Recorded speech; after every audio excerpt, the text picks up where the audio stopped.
Hello, my friends. Operator Starsky here. As always, it's a big pleasure to see you. It was a song performed by Untimely Dosage called I Don't Get Physical, but sometimes we get physical, especially here. And we have a small rebranding here, by the way. My friends, it's my pleasure to introduce today's guests. And I'm sure that you're all happy to see our old friends. And you will be happy to see our new friends, considering that they're absolute legends. My dear friends, let's meet Yurii and Joe. How are you, my friends? We're good, man. Doing all right, man. Good to see you again. Good to see you too, and it's nice to meet you, Gio. It's a pleasure. I've heard a lot about you, and I think that we'll be able to talk about you guys today a lot because I have a lot of questions. Okay, can you, by the way, tell us where you have been today? We spent the last couple days at the Capitol. We're in Washington, D.C. right now. We've been going to meetings with congressmen and congresswomen, congressional workers, and our elected senators discussing aid packages and stuff for Ukraine. That is really cool. I haven't been to Washington D.C. since 2008, but I still remember that really kick-ass strip club. I believe it was called Black Orchid. I hope it's still there because I'm planning to return there one day. We'll find out today. We gotta do it together. I always wanted to ask you this. What was the first reaction of your friends when they learned that you were gonna go to Ukraine? Paul, let's start with you. Well, most of my friends were Ukrainians, so they already knew I was coming out to fight. I had already made the promise that during the invasion that I was going to be out there to help defend Ukraine. And then when Russia had invaded, that night, when my night, your guys' morning, when the missiles started falling and the tanks started rolling across the border, they already knew I was preparing to shut down my business and to get out to Ukraine. Gio? Well, I've been following, the current events at the time, knowing that Russia was massing its forces on the border, and I remember a week before the invasion, I got together with some of the guys I was in the Marine Corps with, and we're drinking, having cigars, and talking about how if Russia invades Ukraine, we're gonna go fuck up some Russians. And sure enough, a week later, the war started, and I was on my way to work at the hospital on my night shift, and I remember watching the TVs in every patient room. It was just Ukraine, Kiev was getting hit, and so I immediately, sent on the group chat with my boys. I told them, "Hey guys, are we doing this? Let's get together and go help." And a lot of them, they had their reservations, they had families and stuff. So out of the whole group, I was the only one to go. And I told my mom, and she knows that when I say I'm going to do something, I set my mind to it. So I couldn't sit back and watch. So I bought my ticket a day and a half later, and the following Wednesday, I was in Kiev loading magazines and getting ready to push to fight the Russian VDV. Joe, what was the craziest thing about the Ukrainian armed forces, in your opinion? Oh man, these guys have balls, man. They are so brave. Like there's times where I was in a hole. We were in this forest getting hit with artillery, and Ukrainians just come up and go like, "Doc, you're going with us." And there's bullets flying, and there's trees falling on top of us, but this guy is still standing there, like just talking to me, standing up. And I'm looking at him. I'm like, dude, get down. Like, please. Ukrainians are brave, man. It was, to this day, I tell everyone it was an honor to fight alongside Ukraine. Paul? Well, we've already gone over this, but yeah, it's the bravery of Ukrainians. It's their spirit, their drive not to be conquered or subjugated under Russia anymore, and that's what really drew me to Ukraine, even all the way back in 2008 when I was finding out about the general differences between Ukraine and Russia, and becoming a very strong supporter of Ukraine since then. It's why I moved to Ukraine in 2012, and it's why I still have the majority of my friends are in Ukraine. Gio, do you remember your first combat experience in Ukraine? Yeah, it was a village outside Kiev, and that village was on fire. The Russians were like burning everything, bombing, and I started hearing the pops, the gunshots, and immediately just I revert back to what I learned in the Marine Corps. Get down, start returning fire, and I got on a knee against the wall, and the rounds were hitting the dirt right next to me, and you could hear the whizzing of the rounds. The Russians had taken positions on top of this burning building. They're using the smoke as concealment to take aim at us. So it was crazy. I reverted a lot to what I learned in the Marine Corps. The fundamentals of infantry, and I attribute that to keeping me alive out there. It was the Wild West. That's how I could describe it. Yeah, but basics is something that always, I don't know, when people ask what is the secret, what keeps you alive, or what makes you not being afraid in combat, that's basics. That's your training. That's basically your instincts. Yeah, it's definitely the training, because when you are scared, your body reverts back to, it's fight or flight. But when you train so much on repetitive actions, those actions become second nature once, you're in that scared zone. And the biggest thing for me, I'm Christian, so I know, if I die, I know I'm going to be up in heaven with my dad and my friends. And so you're scared, but at the same time, you're not scared. There was a lot of times where I figured, sometimes I was like, if I die tonight, or if I don't get to see the sunrise, at least I don't have to worry about getting bombed or having trees fall on top of me, So that takes away a lot of fear. Yeah. Paul, do you remember your first combat in Ukraine?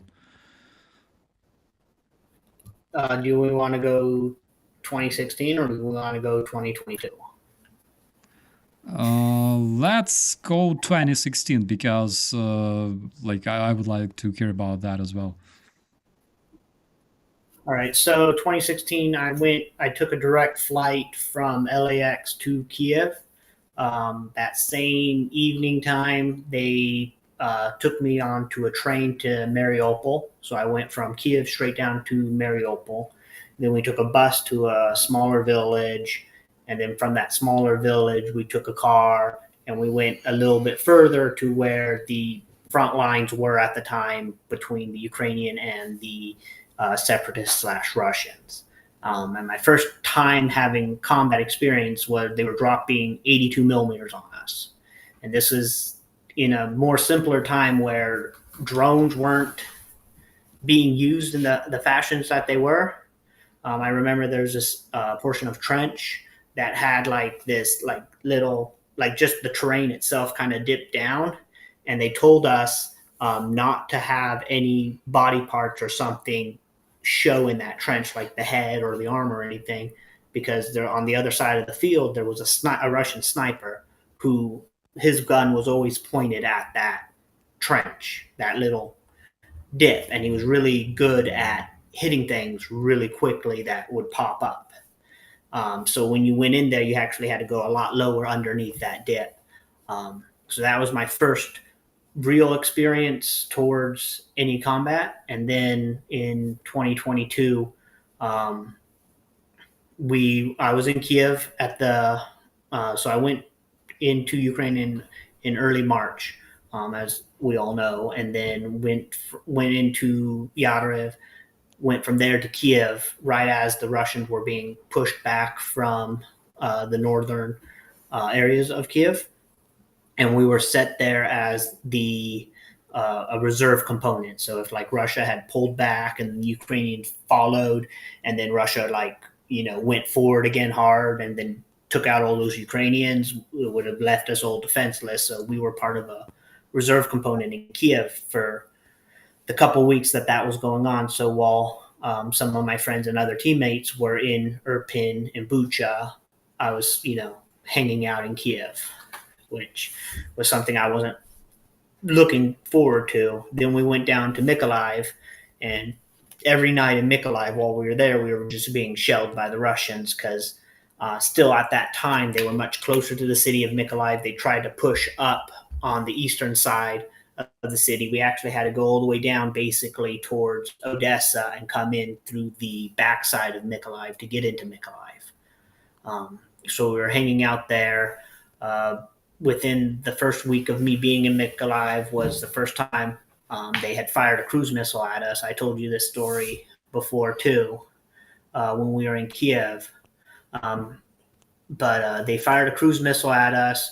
I heard the cruise missile coming in. It just sounds like a jet, and it hit the army barracks that was on the northern side of Mykolaiv. It actually missed the barracks, actually hit this roundabout that was right there. But it was a Russian cruise missile. It flew over where we were hiding or where we were staying at the time. And then the blast itself was so massive that it rattled our building as well. So that can kind of be my first experience in combat during the 2022. But then there was also the Inuits River that was in the Mykolaiv, Kherson region. I was part of the bridging operation that went to secure the other side of the bridge for those operations. We were in a small village just out on the other side of the river.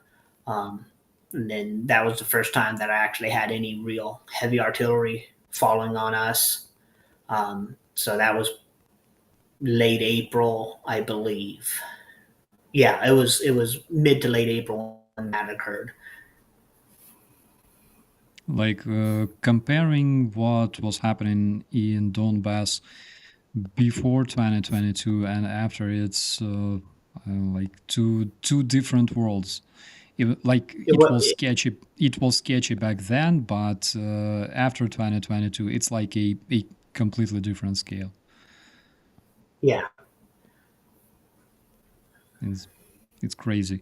Gio, can you tell us a bit about your background? You started with the Marines, right? Yes. So I'm from Southern California, and my family's from Mexico.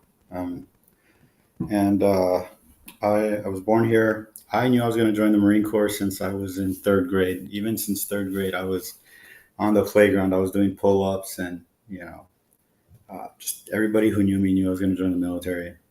So I was in the Marine Corps. I was an 0311, an infantryman. I got out as a sergeant, and while I was in the Marine Corps, I was also working in the ambulance, doing 911 in Los Angeles, and I was also working at a hospital, at a trauma center. So I was doing that. I got out of the Marine Corps. I joined the Navy to be a corpsman, which is the medic for the Marines, and I got out of the Navy in like a month before the invasion. And, I was working in the hospital. And like I said, when I saw, what was going on, I mean, I'm good with rifles. I was a designated marksman in my unit. And, I work in the hospital. I worked in the ambulance. So I knew I had the skills to go help. And now I'm in nursing school to be a trauma nurse. So yeah. Why do you have such a nickname, Doc? Is it because you have experience working with the ambulance? Yes. So the reason in the military, since probably the American Civil War or World War One, the soldiers called their medics doc, like doctor. So my Instagram is doc_wolf 03. The wolf part I got when I was in Ukraine because this Ukrainian I knew said that I look like a wolf. Like even like in the Humvee, I was always anxious to get out, or they said I was itching for a fight. So that wolf part stuck, and then the 03 comes from my primary MOS in the Marine Corps. My 0311, I have it tattooed on my arm, and yeah, so that's where the dog, that's where all my little call signs come from. And but yeah, I mean, out here I'm Gio, and it's Giovanni when my mom is mad at me. So yeah. What motivated you to become a military? So my brother was in the Marine Corps as well. Growing up, he was in the Marine Corps. He was in boot camp during 9/11. And I personally have always felt that, at least here in America, every man should have some military experience because, this country has provided so much for my family. My family immigrated from Mexico for a better life here for us. And, you know, there's no better way for me to think of repaying that than to serving my country. And so that's what I strive for. And I thank the Marine Corps for the man I am today, the leader I became. When I was in, I took care of my boys, and even to this day, I still try to keep that mindset. I still go to the gym every day. I'm learning how to shoot with my left eye now, and I'm a TCCC instructor, and I'm still taking courses, about trauma medicine, so I could still, God forbid, wind up in a gunfight. I'm still able to help. One time I showed my civilian friends how to switch the shoulder, like how to shoot from like left Yeah. shoulder, because sometimes you have to like shoot from a corner, from behind a corner, and like it took them, I don't know, probably 1 hour to learn how to shoot from like right shoulder. And when I showed them how to shoot from the left shoulder, they were like, "Holy shit! What kind of magic is that?" But generally, it's not really hard. Or how do you think? No, it's just for me. I think if I pick up a rifle, it naturally goes on my right side.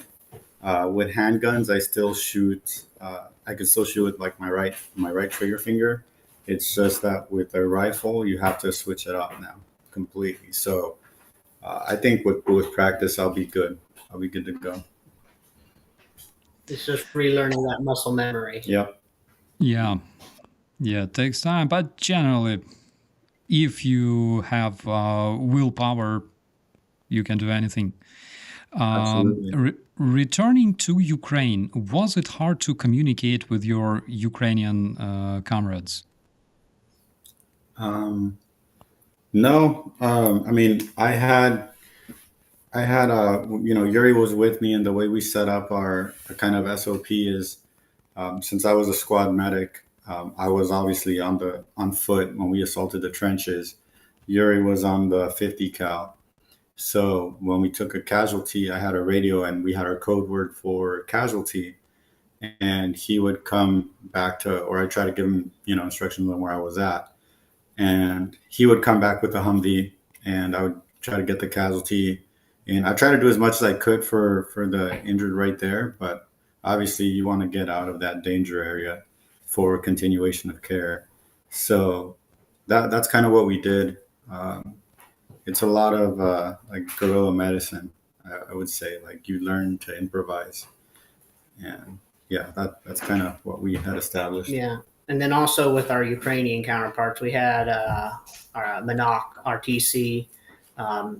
He spoke pretty good English. We had Bez, our driver, who spoke no English, but we always understood whatever he said. So the louder and faster he spoke, the more I would understand what he. And this is absolutely true. The louder and faster he spoke, the more I would understand what he was trying to convey. So if he comes up to me and he's like, Yurii, like all slow and calm, and so I was like, what the fuck do you want? And then he has to like explain it. But then if we're in combat or we're going to or from mission or something, and he's screaming and he's like frantic, I was like, okay, yes, I got it. I see the guys, or yes, we're over there, or yeah, fine, we're doing this. So what? And when we were on foot, when Yurii, was suppressing, and we were on the ground pushing up to the trench, there was another Ukrainian guy there, Canada. Mm-hmm.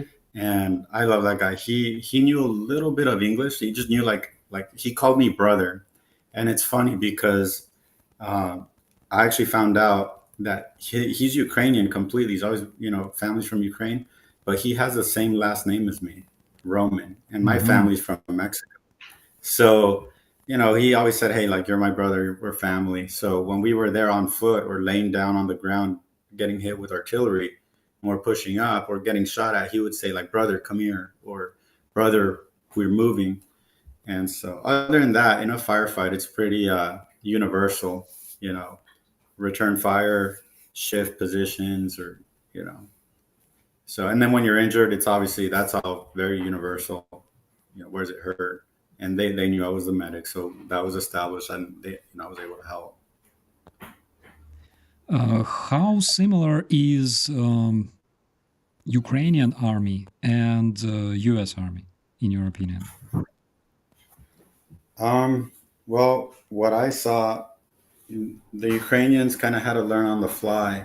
Obviously they don't have the resources that the American military has, and for me that makes me grateful.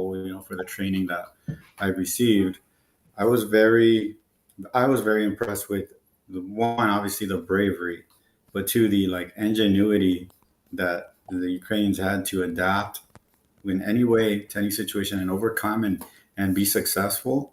That was amazing. And I think, you either learn little by little or you learn on the fly. But these dudes are brave. I can't stress that enough. One quick thing, I am doing a UATV interview tomorrow. We've been trying to schedule it with Gio and I, each doing our own interviews. However, being up here on the Capitol Hill, we've had meetings after meetings because not only are we veterans, which really responds well to the Republican side, we're also both veterans of the American military and veterans of the Ukrainian military, and have aspects into that. But to answer the guy that's in the chat, that we're going to be doing a UATV interview tomorrow. But that is really cool to know, because I believe that we will see each other on UATV very, very often, for the reasons I will explain later. Of course. To answer your other question about the military training, the Ukrainians were going from one combat system. They were trained under the Soviet system to a NATO standard system. When I first got into my unit, we were doing a lot of stuff that I viewed as backwards. How they would have their assaults, how they would have their artillery, how they would have their pushes and stuff. And that's why when you see some of my older footage of me just driving in the Humvee to do reconnaissance work, compared to driving in the Humvee, dropping off troops, using the Humvee as a base of fire to suppress the Russian positions as the troops get into position, and then we get out of there and the troops continue on pushing through the assault.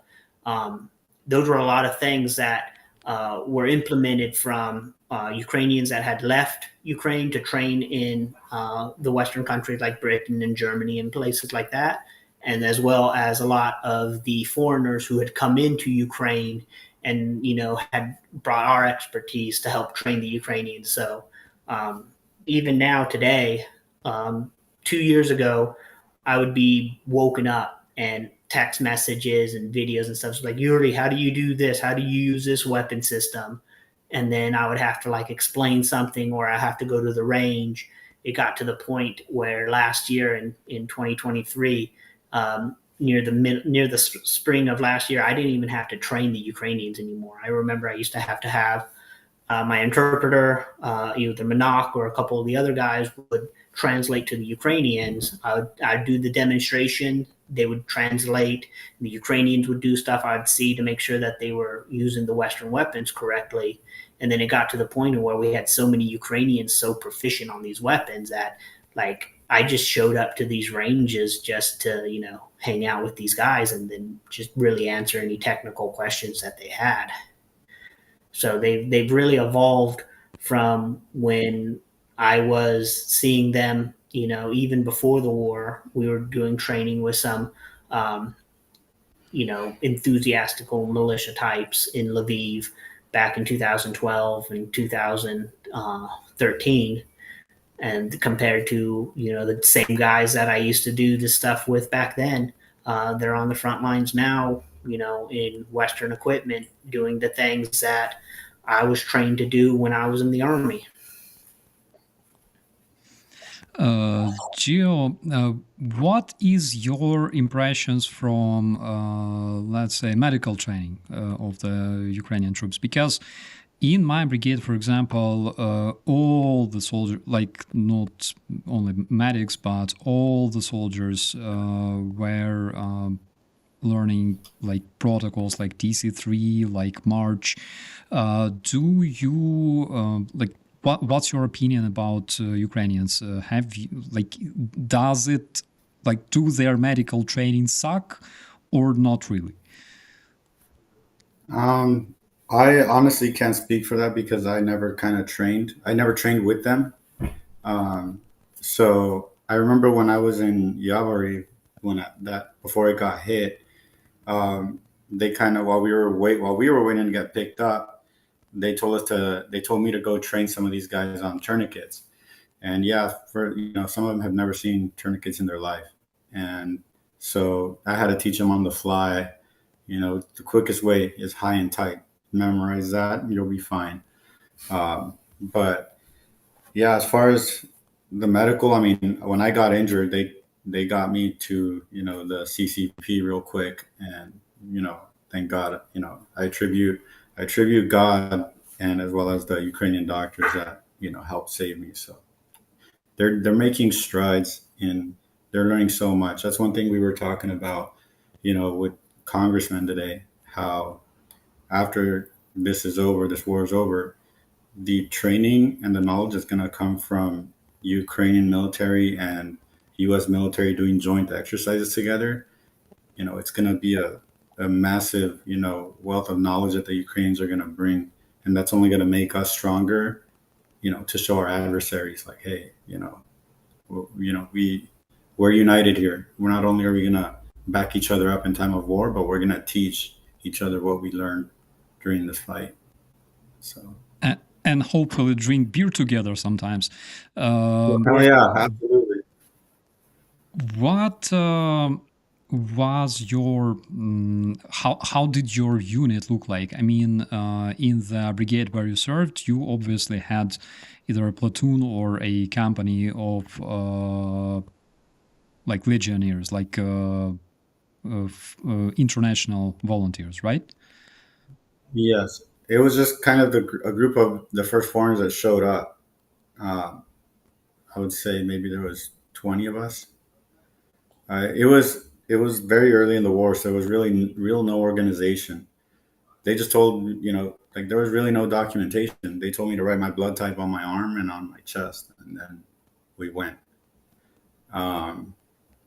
Obviously, when I was getting ready to go back a second time, that's when I met Yurii through a mutual friend, and he had explained to me just talking to him and seeing how organized they were now and using NATO tactics, like what he told me, using the 50 cal to suppress, establish a base of fire, which allows us to get out and maneuver. That's solid. There was much more organization. We had communication, we had radios, So it wasn't just like initially in the beginning, just get out there and hold the line. So that's why I'm very grateful. And shit, I met, a brother here for the rest of my life, brothers in arms. And so, yeah. Yeah, we meet friends anywhere else, but we only meet brothers in the army. That's 100%. Yeah. And by the way, when you mentioned the tourniquets, I remember those days, like back in 2015, for example, when Ukrainian army was massively using like S-marks tourniquets, like S-marks cords. Yes. Yeah. Oh my God. I remember, like, when you see a guy like wrapping that stuff around the stock of its rifle, like you want to cry literally. But luckily, Yeah. after Ukrainian army switched to proper tourniquets, and now you see like that Russian Spetsnaz wrapping like doing the same mistake. I'm celebrating. But like how Well, actually, did yeah. sorry, I'll actually send you. I have the TCCC guidelines that the Russians were dispersing to their military, and it is dog shit. They are advising against tourniquets, drink vodka because apparently that helps, and to what else? Yeah, just it was the weirdest thing. Like pin the tongue on the collar of the casualty. I'll send it to you. This is legit what is being dispersed to them, so you'll get a kick out of it. Bro, I would really like to break it down, like seriously, because why do they hate tourniquets so much? Because you have to pay the rest of the life for the injured soldier in pension compared to a one-time payment to the family. Yeah, and obviously the tourniquets can lead, just physiologically could lead to a loss of limb, right? So I think those that they don't know how to use it, they're not going to bother training their soldiers. They just tell them, hey, avoid tourniquets, because realistically, if a tourniquet is applied when it's not needed and you're cutting off circulation to that distal end, you're going to lose that perfusion, that oxygenation, and you're going to lose your arm. But that's only after that's only hours. Yeah, that's only after hours. But the Russians would rather just say, just die. Makes sense, absolutely. How does a like ordinary day in your unit look like, or how did it look like? Well, when he was in there was during the Russian winter offensive. So he came in January. I had December. in December, but we didn't get to the unit until January because I wanted to spend I had just gotten off the front line and I wanted to spend a couple days in Lviv for New Year's, and he's like, "No, let's go now to the front." And I was like, "Oh, it must have been nice that you had months in America to relax." So we left. We got to the front in January. It took him a couple weeks to get his contract and everything legitimately filled out and signed. But we would do a lot of QRF missions against the Russian pushes. So they would push at different parts of the line. Because we were in the Humvees and we were super quick, we would just head off to whatever position was getting attacked. We'd get to a staging area and then we'll wait, right? Either the position was successfully defended against the Russians and they had retreated, the position was still under fire by the Russians, and then we would go and intervene, or the position was captured by the Russians, and then depending on the level of reinforcements, are we going to do an immediate counterattack now with these mobile vehicles to retake that position, or did they trench in enough to make it not viable for us to do that attack? So that was probably all of January and the beginning of February for us. It was so bad that I actually ended up having to, we had the 50 cal just permanently mounted on top of the Humvee. We would take it down after every mission and clean it. Like that's what we did while we were in the U.S. military. but the QRF missions would happen so quickly that if I didn't fire the Browning, I wouldn't worry about taking it off the Humvee, because taking it down and then just wiping it down or cleaning it, disassembling it would take us a bit of time to reassemble it, to put it back onto the Humvee to go do this mission. And there's some videos I had posted on my Instagram or YouTube. I don't remember. I think it's on my Instagram, where I'm firing the 50 cal, and the 50 cal was frozen solid. Like, you could hear it fire one shot and jam, and I had to recock it, and it happened 3 or 4 times before the weapon system had warmed up enough that it would cycle. And people were telling me to go get this cold weather lubricant, and I was telling them I'm already using that. That's already on the weapon system, and it's still frozen at this point in time. So it was a lot of QRF missions, and then after the QRF missions, after the Russian failed winter offensive, it ended up we were doing either assault on trenches or positions, or we were guarding the engineers as they got out. We would capture a position, and then they had the minefield behind that position. So the engineers would have to clear those minefields, and that would take a week or so, and create a path for the Humvees to drive down. And then we would drive down these paths, assault the next positions again, and then the engineers would clear the positions behind, and then clear a path to the next Russian positions. And we did several of those assaults during that time as well. Do you know why they call RPG operators, why they call them plumbers in the army, Why? in Ukrainian army? It's because when they start cleaning their RPGs, they smell like shit. I remember every single time we were coming back from the shooting range, and we were in the camp, in the tent, and when those guys start cleaning their RPGs, we would be like, take your fucking pipe, get it out of here, and clean it out. Like, literally, it smells like shit, and it smells like sewer, actually. I have no idea why, but when it's the content in the charges when they're fired. Yeah. Russia had, yeah. But I never, thankfully, out of all the RPG sets, I've captured so many RPG 7s from the Russians. Like, my collection is just, I could probably line them up all by date, and I'd probably only be missing a couple of years when, from when they were produced, like 1961, 1962, 1963. But, we had so many of those. Doc, how do American veterans react when they learn that you fought in Ukraine?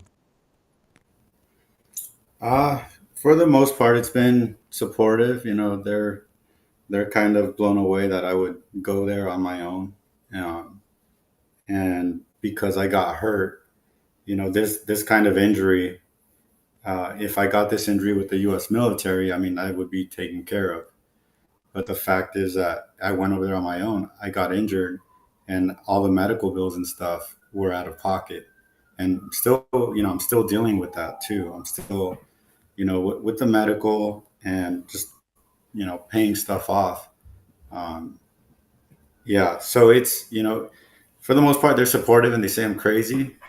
But at the same time, I do, my brother's a combat veteran. He was in Iraq. So I try to surround myself with, people of kind of the same mindset. I keep my circle small, and we all kind of agree on the same things. So I haven't gotten too much hate or anything like that. Some people, they're never going to agree, why I went, and they say, oh, that's their fight. I'm not even Ukrainian, I'm Mexican. So that's the other thing that kind of blows their mind is, why go there and fight for people in a country that's, not mine. But I always say, I don't regret going out there at all. I would do it again in a heartbeat. And I was telling congressmen today how if we don't support Ukraine in 10 years, my future kids are going to be fighting that war. Our kids are going to be fighting that war. We need to stop them now. And our other adversaries, China, Iran, they're watching. They're watching how this is going to play out too, because that's going to influence their future actions. Yeah, absolutely. If Russia gives them like an example and they show them that you can just invade other countries without facing any responsibility, then everybody, it will be a green light for all sorts of terrorists out there. Yep, absolutely. We have, by the way, a commentary from a person in California. And apparently you have another brother, because it's Edwin Roman, says hello from California. Oh, tell him I said hi.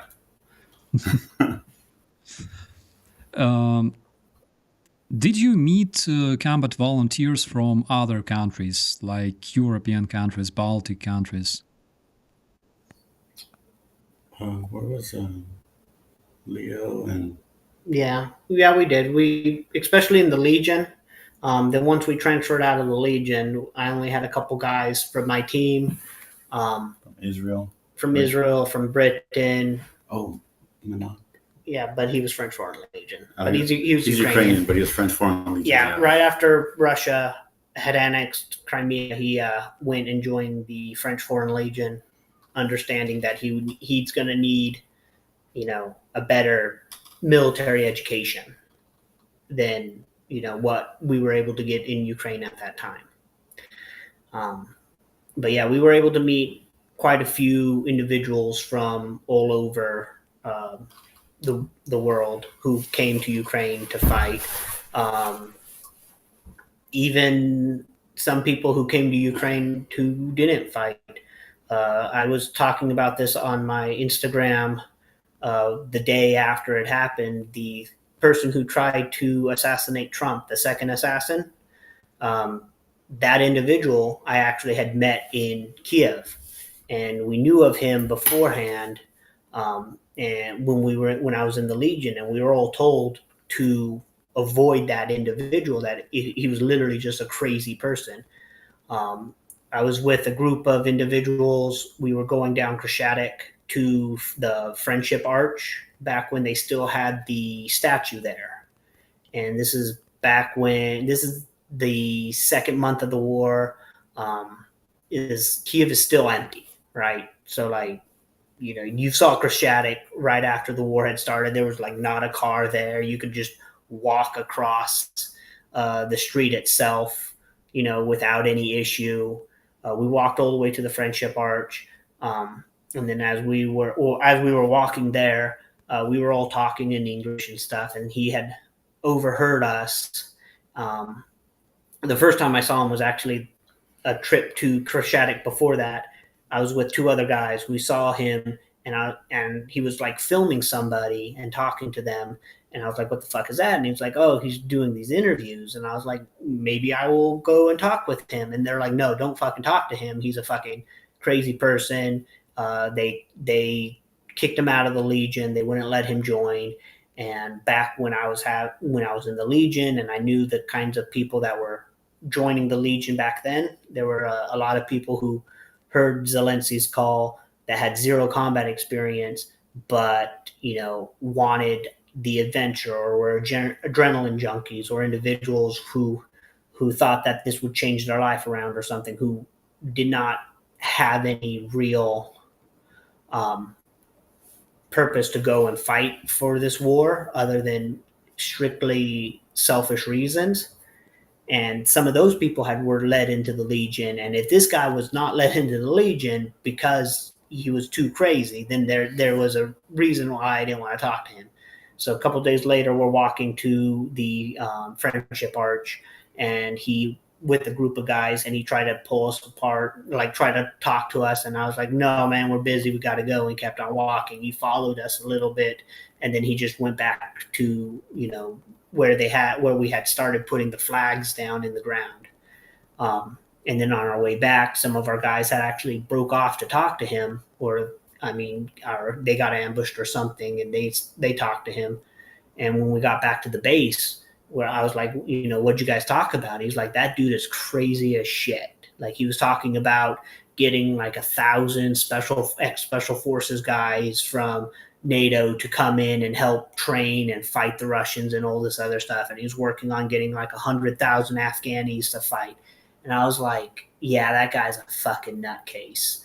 And he tried to approach me several other times while I was out there, while I would go on Krashatik, because, my friend used to live near Krashatik and work off of the street itself. So when I was in Kiev, I spent a lot of time in Krashatik, and, there's a lot of memories and stuff that I had there. So every time I was there, up until I went down to Mykolaiv the second time, he was always there. Like, every day, anytime I was there, I could see him. And seeing that photo of him in the news with the red, white, and blue scarf, I was like, I immediately recognized who it was. I was like, fuck. So I wanted to put that out there insane. On Instagram. Oh my God. Yeah, even on here, like, there's no tie between the Ukrainian government and that guy, and there's no tie between, anybody and that guy. Nobody wants to deal with him. Oh, that is crazy.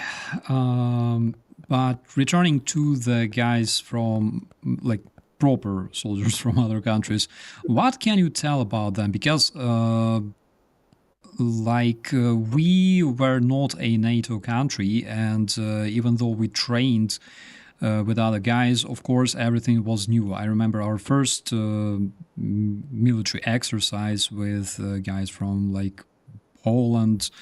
Oh my God, United States, there were guys from the UK, and like, everything was new. But it was new to us, because even though we implemented some standards, but we would not go to, like, other countries and see those guys, What can you tell about them? How good are they? Well, the actual professionals that we got there, they were pretty solid guys. We were always picking and choosing different things from each country that worked best for the terrain and for the conditions that we were fighting in, right? So something that worked well for me being in the Army might have not been the best SOP or the best tactic to use, but then the guy from Britain had something, or the guy from Germany had something. But we were all able to take a lot of the stuff that each individual person learned from their respective countries, and we were able to create a standard that we were able to use, and then use that effectively against the Russians. I hope that it wasn't that hard, because generally different countries, but considering your NATO countries, like, protocols, most SOPs and training is basically the same, right? Yeah, it's kind of the same. There's a lot of there's small, subtle differences between how we executed something and how they executed something. But we would always just, like, hey, this is how we did it when we were in the British Army. This is how I did it when I was in the Army. And then we would say, yeah, this is actually kind of makes more sense for us to do it this way, or hey, let's do it that way. And then we just adapted off of each other. And because of how similar a lot of this stuff was, we weren't completely destroying the muscle memory we had of the specific way we did something. We just, improvised and added on to it with what we were learning from our other individuals. Speaking of Ukraine, Doc, because this is my channel, and on my channel we have a tradition, we always talk about food, because food is beautiful, because this is something that unites people, we always gather around food and talk. This is something that makes us closer. What is your favorite dish in Ukraine? Well, the one thing that I tried in Ukraine that I was just telling someone yesterday was the vareniki, those little, they look like quesadillas, Yeah. right? And but it's funny because the first time we tried it, it was when, like, Saeed had brought them, Mm-hmm. and they were cold. But I ate it cold, and I thought it was good, even cold. It wasn't until I got back to the U.S. that like they told me you got to warm it off and then dip it in sour cream. And yeah, it's really good. I love it. I had like 4 last night, you know. But yeah, that's really the only thing. When I was there, I didn't really like go do any like eating anywhere. I showed up because I wanted to help, and I try to get to the front line as soon as possible. So it wasn't until I came back here to the U.S. where I tried actually more Ukrainian food. Did you try new Ukrainian MREs? No, Yes. I Yeah, I didn't. did. I had. Oh, you had? Yeah, Yeah. I haven't. I mean, one thing that I wanted to do while I was out in Ukraine was I had access. I had MREs for myself. Some of my British teammates had brought me MREs that they brought from home themselves. And then we had like Turkish, French, um, German MREs. Like I kind of wanted to take all the individual MREs and then just do like a video of all the MREs. For Thanksgiving, I actually ended up eating components of a Canadian, an American, and a French MRE just because of you know that's all the food I had on that particular day. I even had Russian MREs. Um, we were actually on a mission. We had gone behind enemy lines, and I had actually found an unopened Russian MRE, and I took it with me and ended up eating some of it and throwing the most of it away. But they did have real hard biscuits in it. The chocolate was good, but the rest Sugar of it, is the not bad. pate, yeah, the pate was pretty good. The fish wasn't, so yeah. And then the other day too, Gio and I were actually talking about it, and who said it about which would be worse, losing his eye or losing the sense of taste. Oh, I would rather lose my eye. I love food too much. I love my Mexican food. I love my burritos too. So Oh, Play yeah, the stereotype, man. yeah. oh my God. I learned cooking burritos several months ago, and I brought them to my German friends to try. They survived. And by the way, dear viewers, one of my friends, Dominic, is having a surgery. Let's wish him all the best. Dominic, if you're watching this, we love you and we stand for you. Hopefully everything will be fine. And what is the best MRE in your opinion, guys? Chili mac Yeah. or spaghetti. I love the pasta MREs because one, we always hiked a lot in the Marine Corps, so you need your carbs. But I also love the pasta MREs because they had Skittles. I have a big Yeah. sweet tooth, so yeah. Yeah. Chili Mac's always the top one. I'm trying to remember the other one that I really liked. Definitely none of the vegetarian. Yeah, no. I only took the candy from those. But yeah, those ones were only good for the candy and the drink packets. There was not a Sloppy Joe one, not a burger one, but I'm trying to remember it. It was not the beef patty. I can't remember it off the top of my head right now. I remember I had one with like tortellini. Guys didn't really like. Guys didn't really like Tabasco sauce, which is crazy. Like Tabasco, guys, this is the best thing you can find in the MRE. We carried in the Marine Corps. My little squad, a lot of us were Mexican American, and a lot of us carried those Tapatio bottles in our uniform just so we could put some on the MREs. Yeah. Yeah. Of course, next day after consuming Tabasco, sometimes you regret that because the ass burns like Vesuvio, but it's good.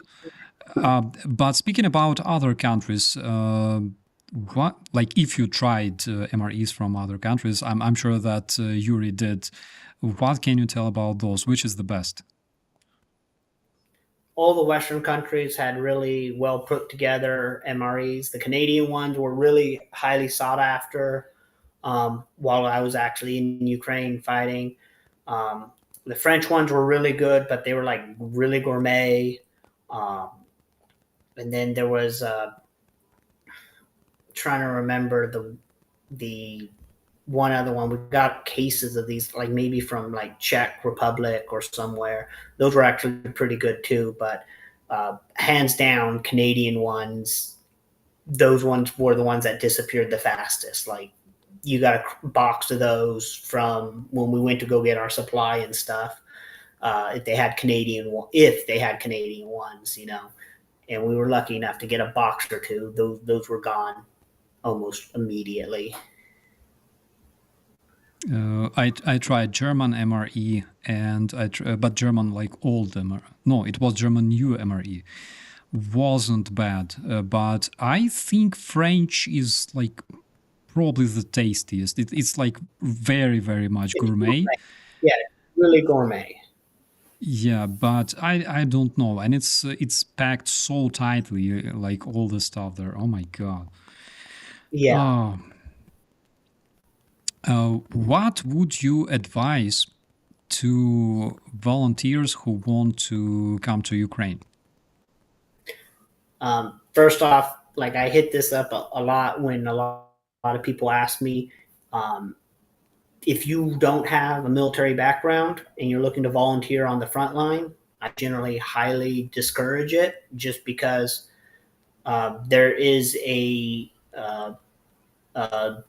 mentality that you get when you go through like a Western military training program that gets instilled upon you.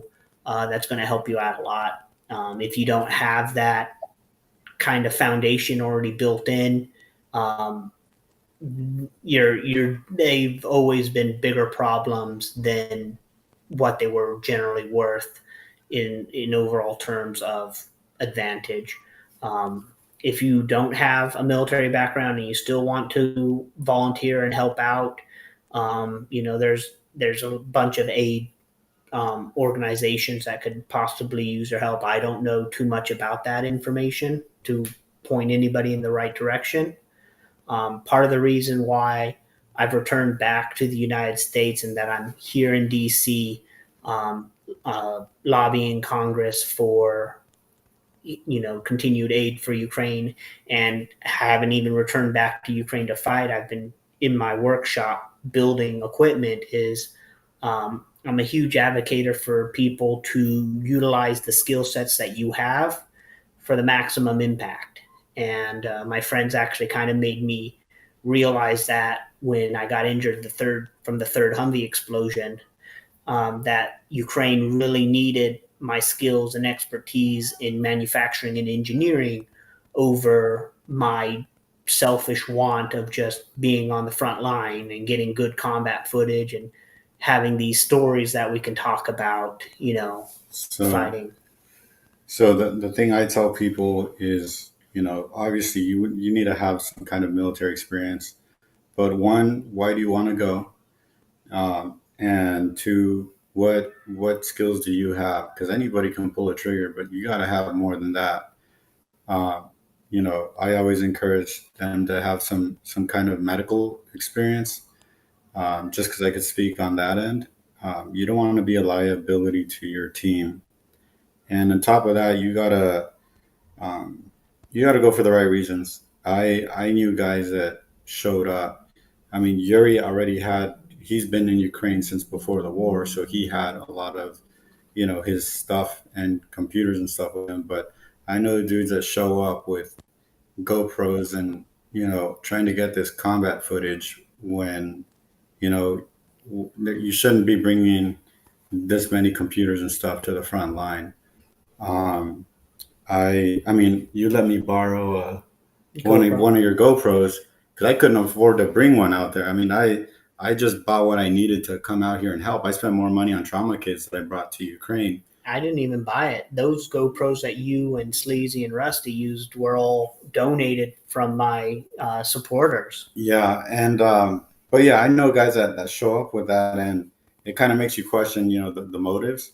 I mean, when I even with me when I borrowed that GoPro, a lot of times when the bullets start flying, I'm not gonna remember to turn on my GoPro. My first thing is to return fire, and I just kind of get carried away and forget that I even have, you know, the camera on.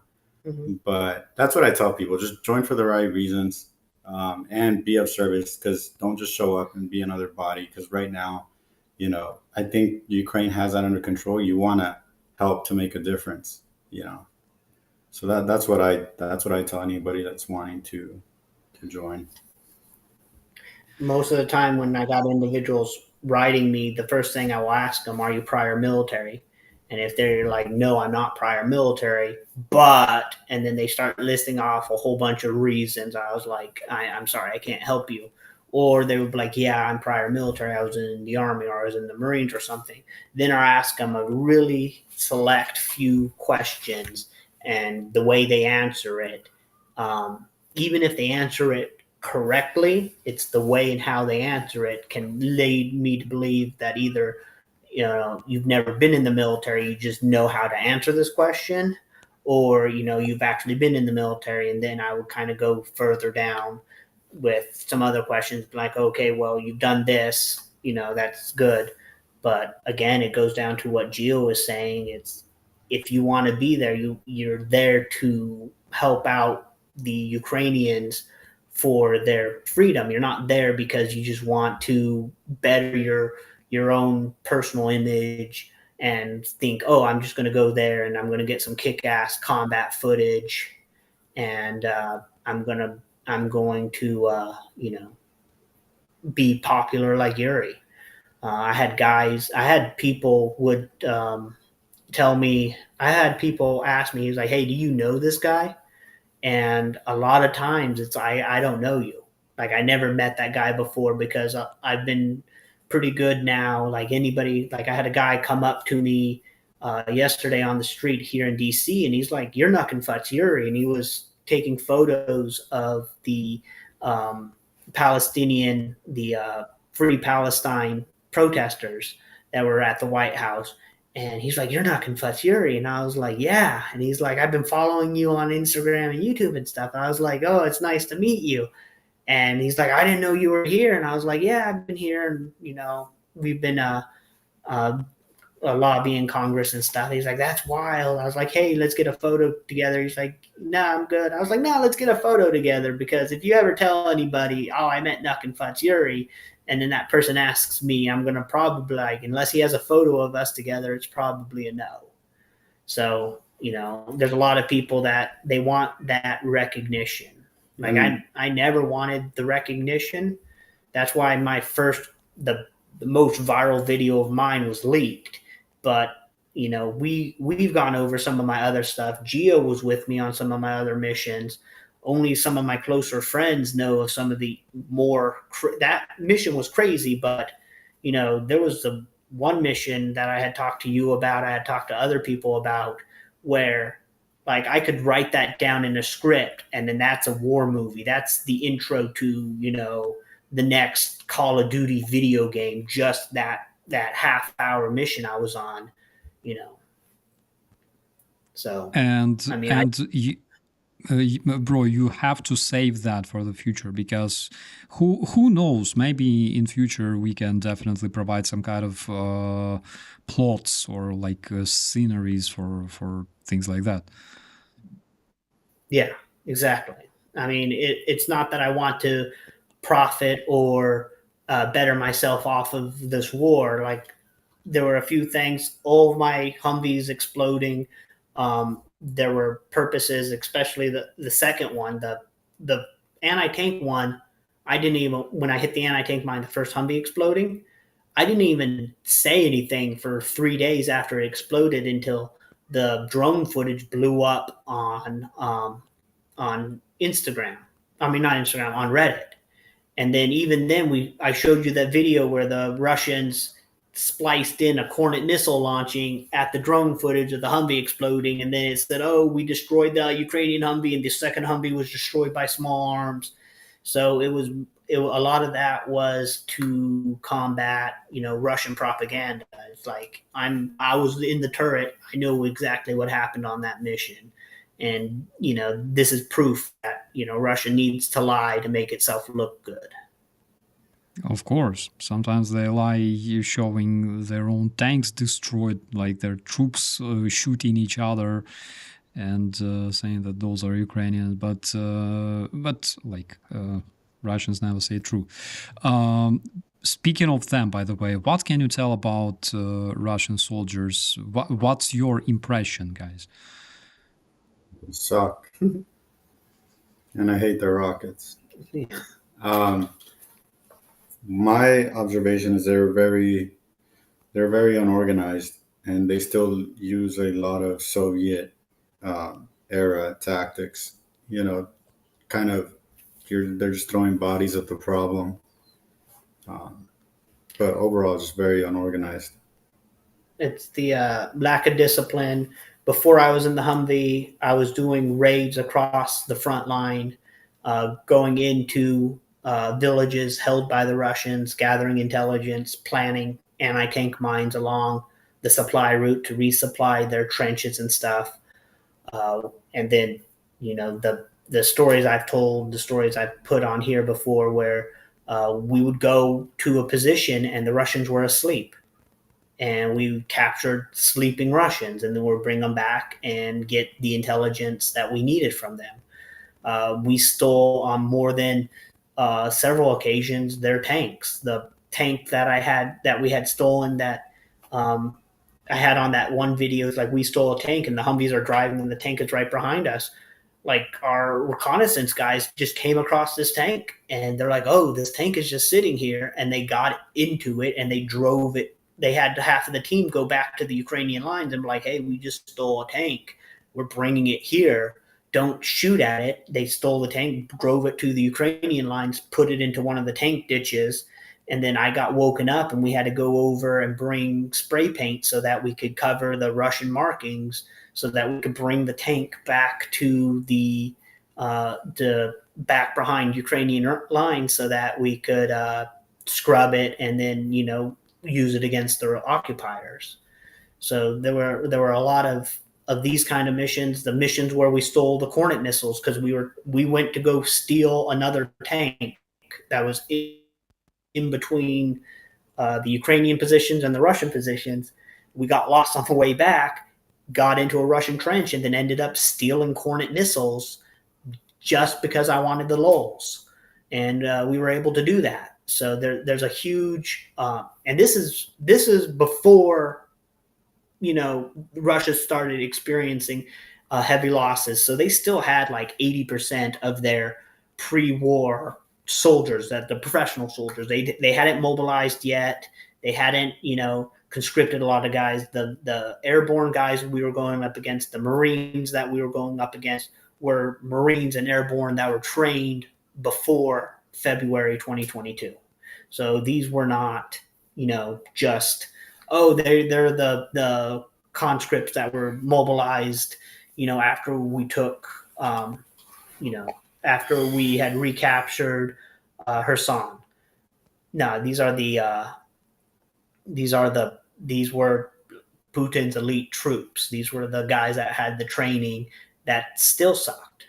And we were able to accomplish things when we dared and when we risked it.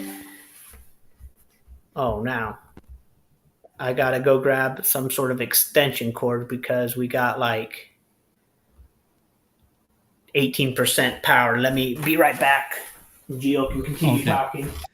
Gio, I have a question for you as well. Did you happen to meet Russians in the US after your experience in Ukraine? And how do they react knowing that you fought in Ukraine? The hospital. Yeah, I have.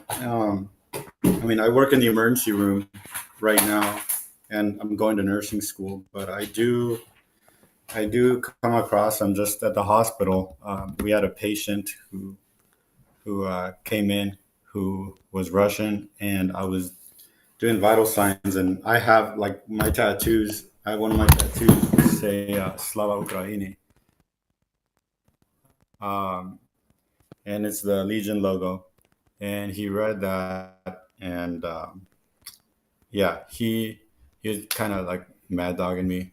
He was upset.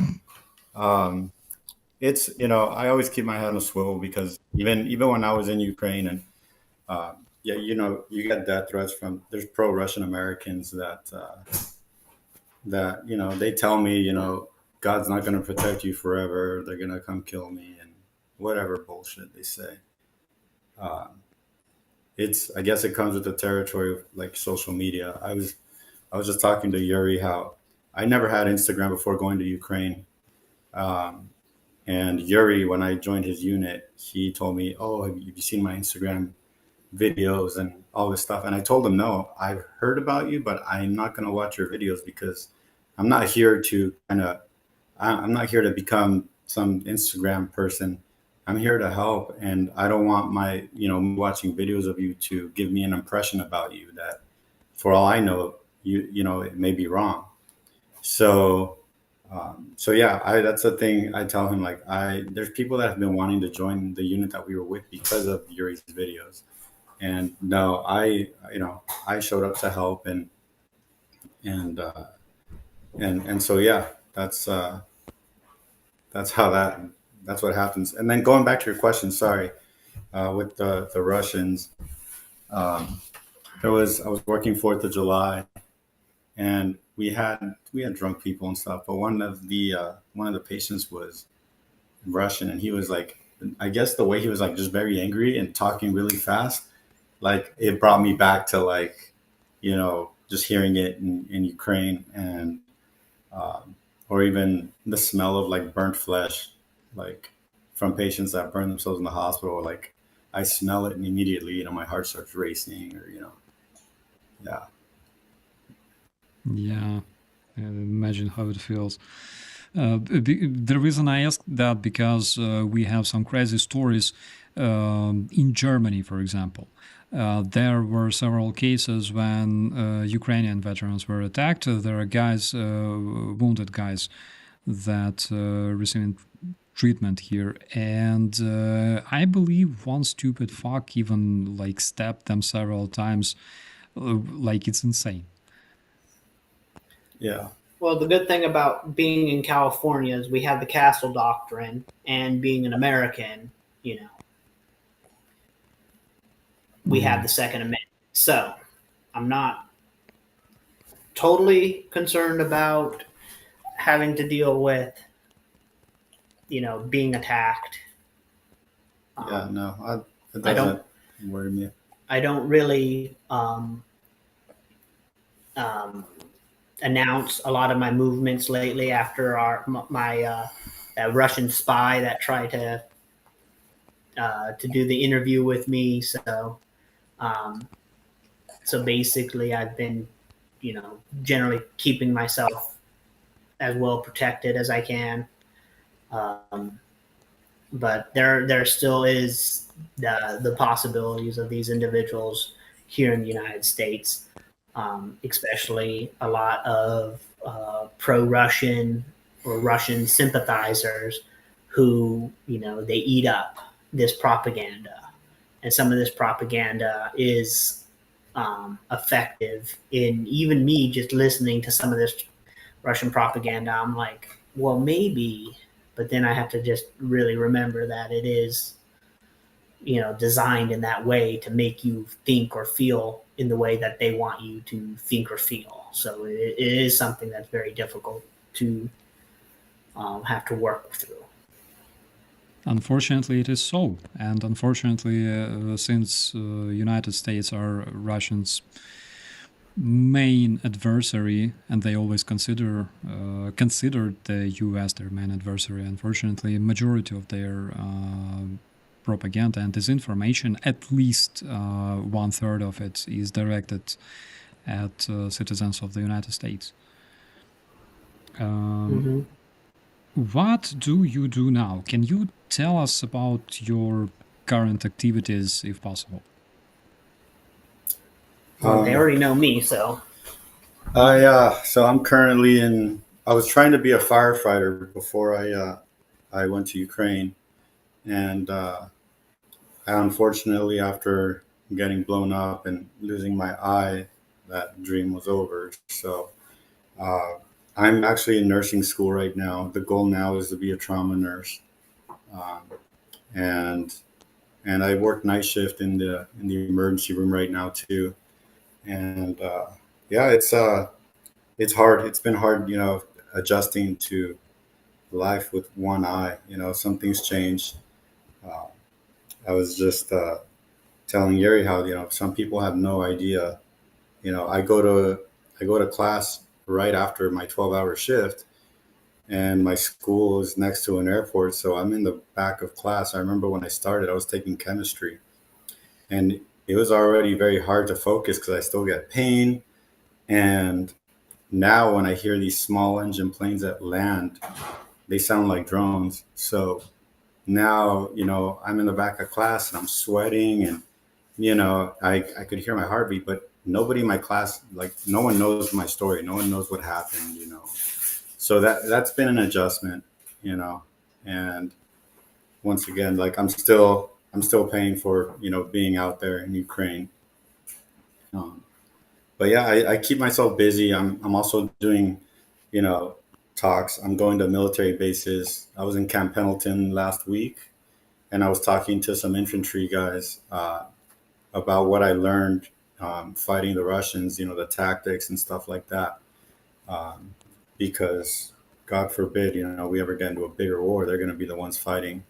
So that's what I'm doing. I want to pass on the knowledge I learned to um, our Marines and soldiers now fighting. And yeah, I'm still fundraising. I'm selling patches and challenge coins as well from the unit I was with. Here, I'll pull them up. Do I have them? Yeah. Oh yeah, here you go. So, um, so these are the patches that I have. Ironically, this was our logo before we even got hit. Like the pirate logo, that I lost. It's the same eye. So my buddy designed these for me. They have my call sign Doc, and I was with the 59th Brigade of the Ukrainian military. And I have challenge coins as well that I'm selling. So it's it's on my Instagram. Uh, I think you guys are gonna link my Instagram, right?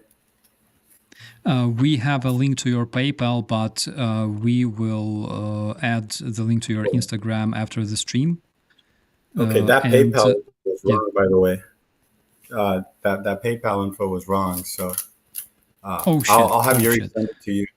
Yeah, it's my PayPal and my Venmo is just Doc Wolf. That's it. Doc Wolf 03. And then my Instagram is Doc_Wolf 03. Let me So, change it right now because I want to do it as fast as possible. So your PayPal is doc_. no, it's just Doc Wolf. Oh, Doc Wolf 03. And Doc then Wolf 03. yes, and then that's my Venmo and my PayPal. It's the same thing. My Instagram is Doc_Wolf 03. Great. Okay. I'm gonna change it right now, and I'm also gonna But find you on. That's what I'm doing now. I'm just staying busy. I surround myself with other veterans too. I talk to other combat veterans. Um, like my brother and my best friend. Uh, so yeah, I feel like that's what keeps me, sane. Because some days are harder than others. Uh, I was telling Yuri about just last week. I was going to study, and right after my 12-hour shift, and I was going into the library, and I saw this girl walk by me, and a group of her friends walked by me, but they looked at me, and I heard laughing. I turned around, and they were covering an eye. They were laughing at me, and that upset me because if only these bitches knew, you know. Um, but like I said, I have an eye patch. People, you're even here when we're walking through the Capitol. You know, people that walk by kind of do a second take because they don't really see pirate. With my friends, I know it's out of love. It only took my boys a couple minutes from for them to start calling me a pirate, or they call me Mike Wazowski too. But I know that's out of love. So I told him he needs to get one of those big googly eyes and then just put it on top of the eye patch, so at least he looks semi-normal. Or this morning, because he has the plates inside his skull from the fracture of the damage of the blast.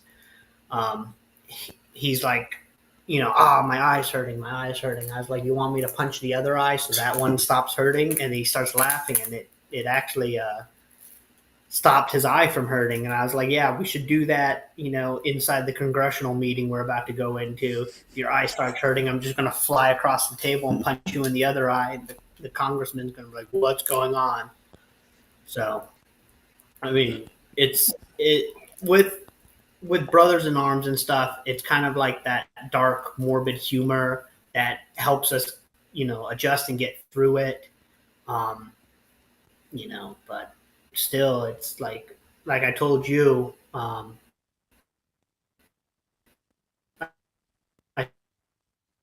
took apart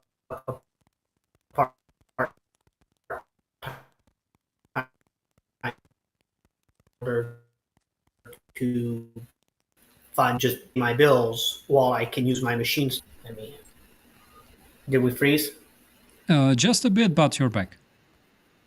Okay, yeah. So, like Gio and I, we don't advertise what we did in Ukraine. Like my friends and family know what I did. One of the neighbors on my block knows that I was in Ukraine fighting. That's because my family talked to him, but nobody else on my block knows. Nobody that I currently work with at my part-time job has any idea what I was doing in Ukraine. Gio doesn't advertise it to his friends or schoolmates. It's just, or not his friends, the schoolmates and people he works with. It's kind of harder with me because obviously I have the eye patch. So some people kind of just, they ask, I've had patients ask me too. But I just keep it brief. I kind of gauge the situation. It's a little more obvious with me, obviously, because the eye patch, so people are curious. It's just the manner in which people ask. I mean, I've had people ask because I got that scar on my leg from when that golf ball sized part of my muscle was hanging out of my leg from the shrapnel. And I just tell people it was a car accident, which is, I'm not lying. I mean, I was in a car. We did get into a somewhat of an accident. Yeah, I agree that there's absolutely nothing to advertise because there's nothing beautiful in the war. And generally, people have a lot of misunderstanding. Even when you get wounded, it's not always you get wounded heroically in the shoulder, and walk away. People lose eyes, people lose limbs, and again, there's absolutely nothing beautiful about the war. I joined my battalion in 2015 only because my country was attacked. And I found enough strength to join and do my job, but there's nothing beautiful about it. But again, it takes a lot of courage, I believe, to fight for your country, to make this decision to fight for your country, and even more courage and I don't know, only the best human qualities if you decide to fight for a different country because you want justice, you want to fight for freedom, for values that other people find dear and valuable in other countries, which is not your native. And it takes balls, it takes the best qualities people can imagine. That's why Ukrainians are so much proud and so much grateful to everybody who supports our country. We never expected that. Experience of so-called ATO/JFO in Donbass 2014-2022 taught us that Ukraine is not gonna be supported by our allies, even those who signed Budapest Memorandum.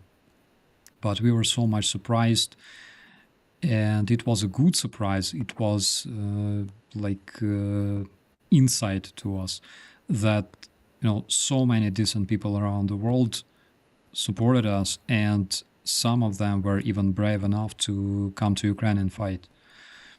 And since that moment, I think it changed a lot of Ukrainians big time, like mentally, By the way, Doc, where can people find your patches and your coins? On Instagram, I don't do the websites because they take a large percentage of it. So people just send me a message on Instagram. They Venmo or PayPal me, and I ship it to them myself. So I see your Instagram already in the chat. So Ellie, thank you so much, and Newman, thank you so much for finding the link. I already changed the description, so hopefully people will also check it out. What's your plans? Do you plan to return to Ukraine, or do you have plans in the United States? If you can share, of course. I do want to go back. I mean, so the thing with me is I want a family one day. I want a wife and kids. And so, especially after seeing the things that I've seen, it makes you appreciate, those little things.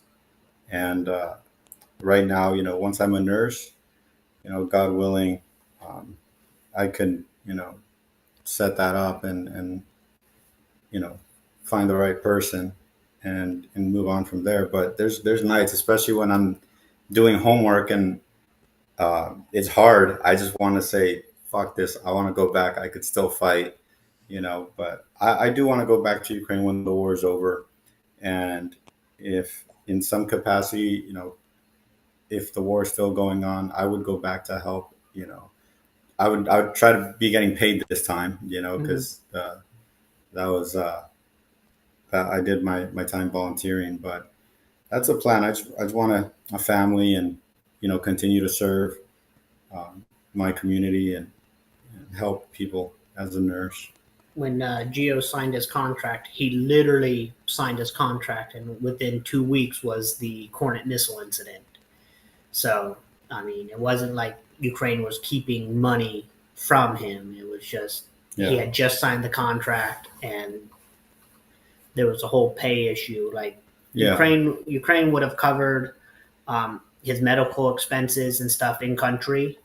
But however, he opted to go back to the United States, to the healthcare system he was familiar with, to receive the medical attention that he got. Because I get some people talking to me about Gio and, asking about why he wasn't this or that, or why the U.S. government pays or not pays. So. I knew that, Ukraine's medical resources, especially close to the front, were very limited. And, that's the thing is when you're a patient and you work in healthcare, it's a different side when now you're the patient. So I kind of knew what was going on. Like, I knew I was getting a really bad infection from the shrapnel. And so I just wanted to go home and get out. And I was also, I think, especially at that time, like even in the hospital, even when I was in Lviv getting ready to go to Poland to fly out, I was very paranoid about Russians coming in to kill me, even in the hospital.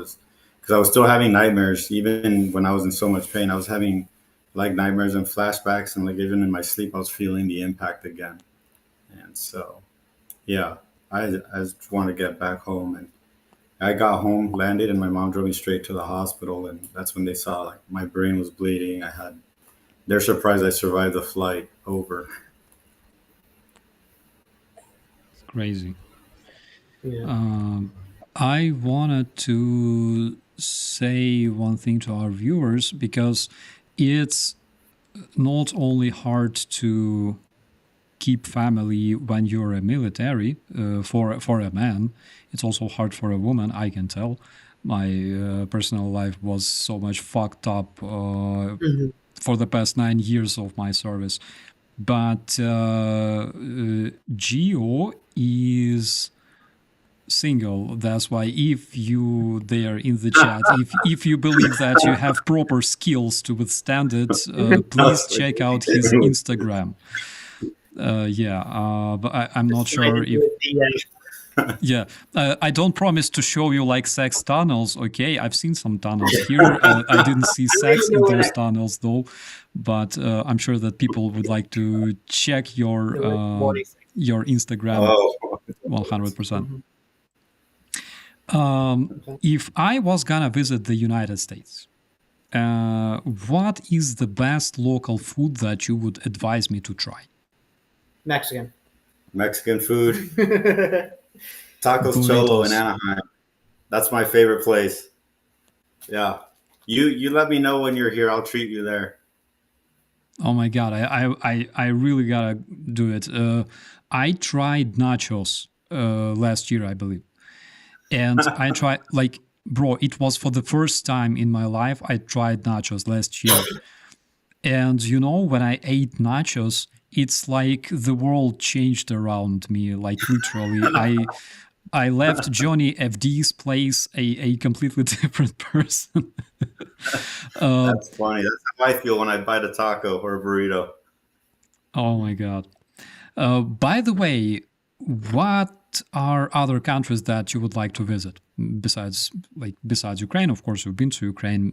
Are there any other places that you dream to visit? Colombia. Yeah. Yeah. Crap. When I gotta go to Germany. I gotta visit. If you guys remember Kaiser, he was hit by the dropper drone after I hit the anti-tank mine. I gotta go visit him. I want to go back to France. I was in Paris when I did this loop around Europe when I went to Ukraine. One of the reasons I liked being in Ukraine was, the cost of living in Ukraine is so low, and then the cost of traveling around Europe is so low from Ukraine that I was in Paris for like one day, and it was raining and overcast, so there was like not real much for me to do, and we had taken a train in from the Netherlands, and I was about to take another train into Germany and then fly out to back to Ukraine. But probably spend some time in France. Where else? I need to go to Australia. One of my teammates is down there. Go visit them. Visit a couple other people in Australia, and also knock Australia off as a continent I've been to, because I've been to Europe. I've been to Asia. I've been to South America. I've been, of course, North America, but Australia, find somewhere in Africa to go, and then probably do something in Antarctica, and then just have all 7 continents covered. Antarctica? Yeah. Oh, I mean, if I'm going to do all the continents, I'm going to do all the continents. Oh, yeah. Antarctica is not bad as well. It's just minus 80 Celsius. Like, it's fine. I have all the gear I need to, survive.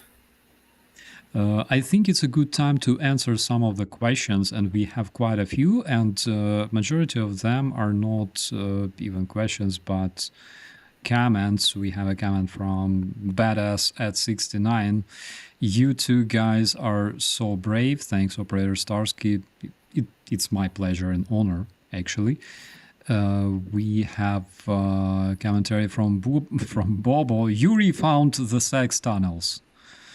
Yes. There's actually tunnels that connect everything underneath the Capitol is connected. So the congressional, the offices for the Congress, those are all connected by a tunnel because, you go into the building, you have to pass basically through security. And that if you're leaving one building, going into another building, getting in line to go through security, it really eats up time. But they do have these tunnels which connect all the buildings. They have a subway that actually connects the Capitol building, the White House, and the Senate side. So you have the Senate side, and then you have the congressional side. So they do have tunnels that we had to navigate the last couple of days, and I've actually gotten pretty good at navigating these tunnels. But there's been times when I've gotten turned around in these tunnels, and I end up walking down a corridor for like a while, and there's like nothing there. And I was like, I think I might be a little lost. So, yeah.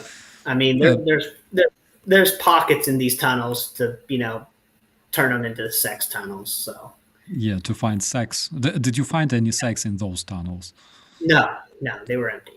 Still, I'm still searching myself. Michelle Ferguson says, trauma nurses rock, speaking from experience. And also Jacob says, trauma nurses are true lifesavers. Is there like a competition between trauma nurses and like firefighters? Like who's cooler, No, they all have their own role. Firefighters is more pre-hospital care, but when the patient is really fucked up, they bring them to trauma centers where trauma nurses take care of them. So there's a rivalry, or so to speak, between like ER and other floors, because ER you get like the more kind of like rough and tough nurses, and then like pediatrics or labor and delivery, you get these like sweet girls that they talk like princesses, So yeah, it's a contrast. They don't have to deal with the crackheads. Yeah, no, they don't, and I get that. I mean, I remember I delivered a baby one time in the waiting room of the hospital. Like I caught the baby as it was coming out. Yeah, and the mom started screaming, and I started screaming because I was so scared too. But yeah, I caught the baby, and we cut the umbilical cord, and when I was taking the baby up to labor and delivery, the nurses there were like laughing at me because here I am covered in, all this like, placenta, the amniotic fluid and stuff. And they're all so happy, applauding. And I was like, guys, I was so scared. I had no idea what to do. Yeah. That is the craziest story I've heard. Like seriously. Oh my God. I delivered a few babies. Yeah. Either in the car, like in the van, or in the waiting room, or the elevator one time. I was scared, and I looked at the husband to like help me, and he was just as scared. He wasn't helping me. You did this. This is your mess. Yeah. Oh my God. Oh. Question from Alia. How do you manage to shoot accurately with one eye? Well, you close one eye anyway when you shoot. Yeah. So. Yeah. I'm still, the fundamentals are the same. It's just, for me, it's retraining that muscle memory that I have with a rifle, at least. Handgun is still the same. I'm pretty good with a handgun, but the rifle is just the memory of holding it on the opposite side. This is my strong hand, so training my left hand to, be the trigger finger without shaking, stuff like that. But fundamentals are the same. I need time. I'm so busy with school and work that I don't have time to hit the range often, but that's set up a digital training range in his house so he can do that might drills. Work. Yeah. But like I'm left-handed. I'm left eye dominant, but I shoot right-handed, and that's really first from the Boy Scouts. When I first started to learn how to shoot, they didn't know I was left-handed, so they were training me right-handed. and I can shoot pretty well left-handed or right-handed, but I prefer right-hand shooting just because weapons are designed basically for right-handed shooters anyway. So like the AK, the M4, they're ejecting their brass out to the right side. So if you have it on the other way, it's ejecting out towards your face. So yeah, I mean, the reason I liked Tavor, for example, not Tavor, we have like copy of Tavor made by the same license, like same stuff, only 545. Not sure if you saw it at the front. Yeah, we actually had a couple of those. I wish I did some videos of shooting them, but some of my Ukrainian buddies brought them to me, and they were showing me the Tavor, the Israeli Tavor. For those of you not understanding, it's their bullpup rifle, and it's made under license in Ukraine. Yeah. Is that the one with the magazine behind the? Yeah. That's the stupidest looking rifle I've ever seen. I don't know. It was weird to see it when I saw it in Ukraine that time. Yeah. Like only at the beginning, only like the SF guys and the super high speeds got to play around with the Tavors. My buddy has a photo when we went to the range. He has like both Tavors. He's like shooting them both. I gotta fire off a magazine from him, so I was actually pretty happy. So the amount of stuff I got. It's we call it Fort 221 or Fort 224. The difference is like 224 is just a bit shorter, but basically the same stuff. And you can switch this window where the cartridges fly out of rifle. You can switch it like to the other side, and you can switch like the like it's kind of handy, but at the same time, also the aim, the sight is really cool. The collimator, how do you call it in English? The red dot. Yeah, it's it charges itself from the sunshine, but like I tried to get used to it. It's not bad. The problem with it. The problem is that generally it's not bad, but you're not supposed to attach anything but its own muzzle flash, muzzle brake. Because if you attach the suppressor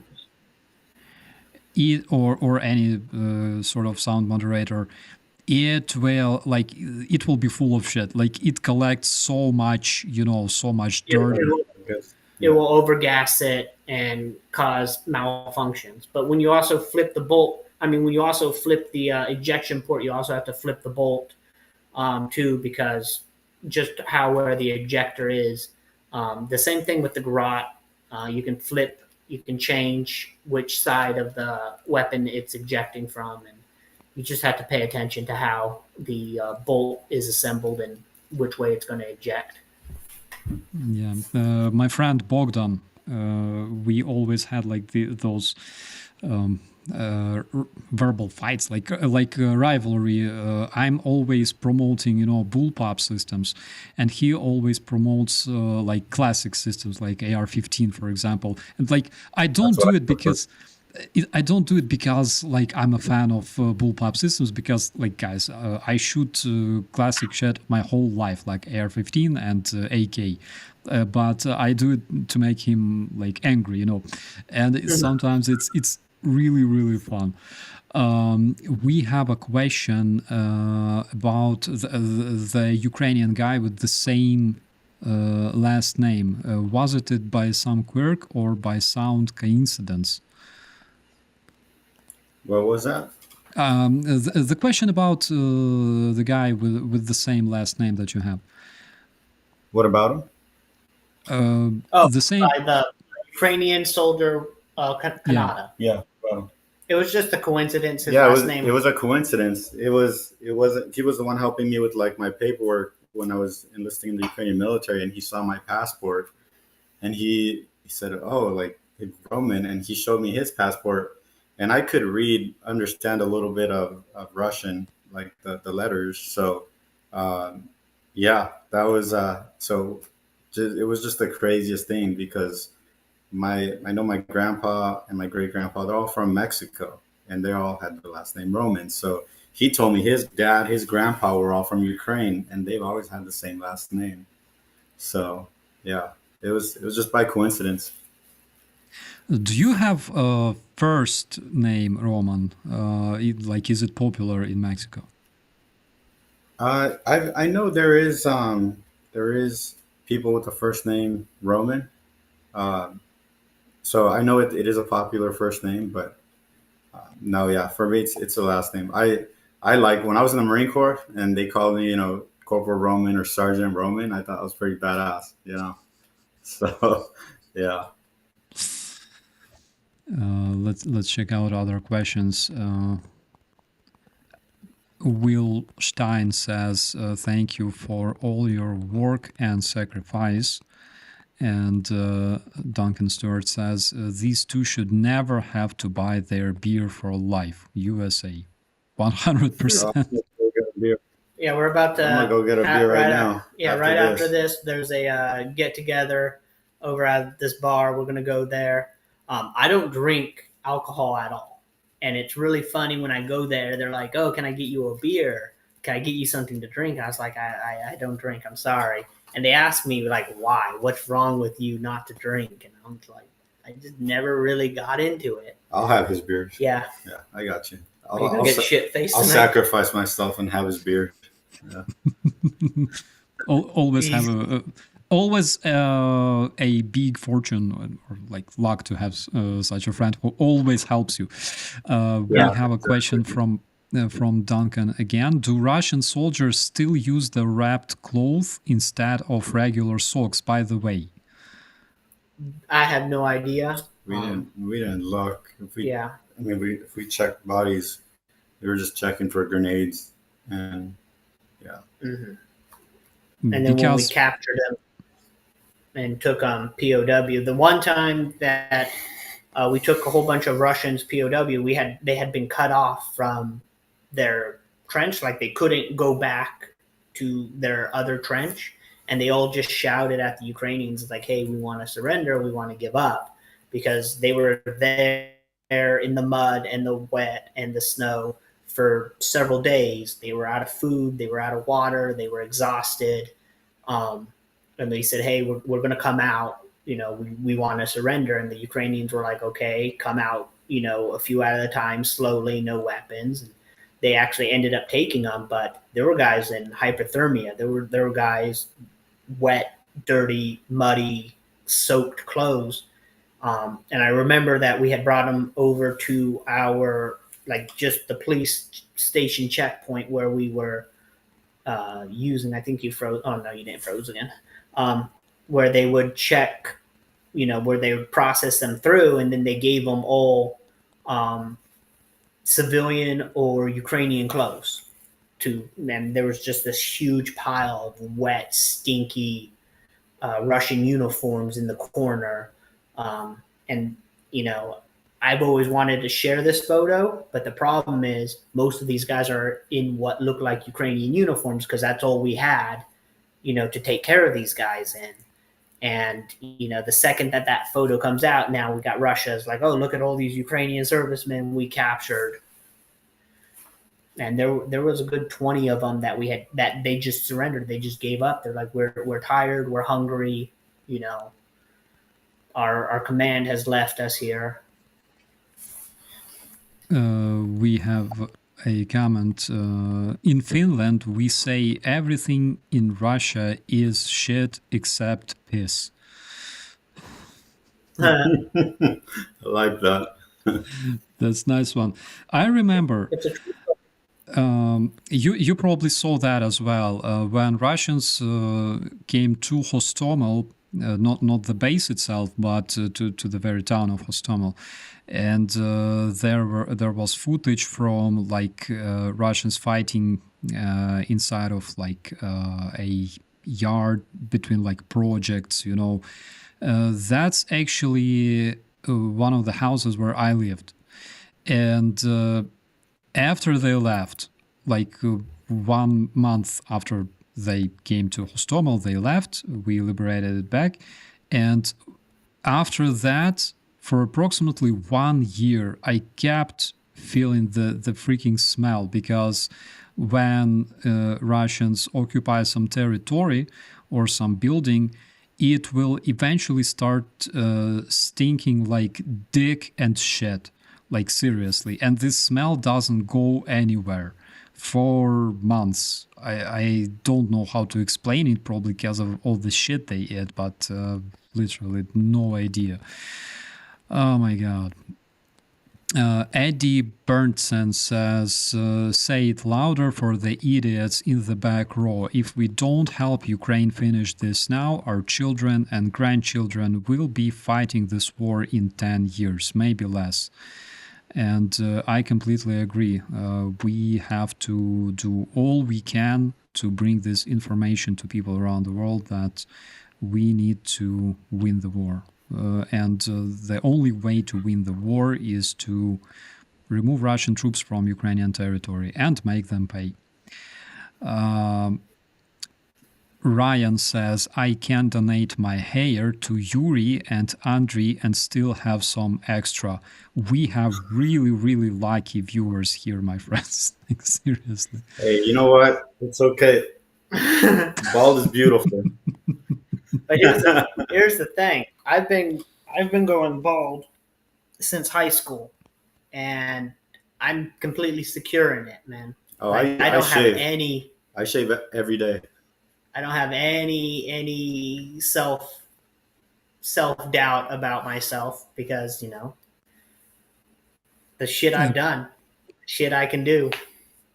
I'm living my best life. I'm subscribed to this channel. I don't remember how it's called. It's on a YouTube, It's where the guys, the balding guys, who had like hair and stuff, and then they start balding, start losing hair, where they just literally take this shaving machine and just shave everything. And to some people, it's actually a big challenge, and I especially like those videos when, there are like big men, and some of them cry because they never shaved themselves, they were never bald. Sometimes I cry with them, literally, because actually it takes big motivation to do this.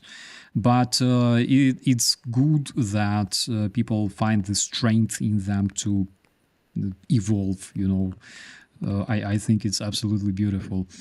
Disco San Andreas says, I'm eating an MRE right now.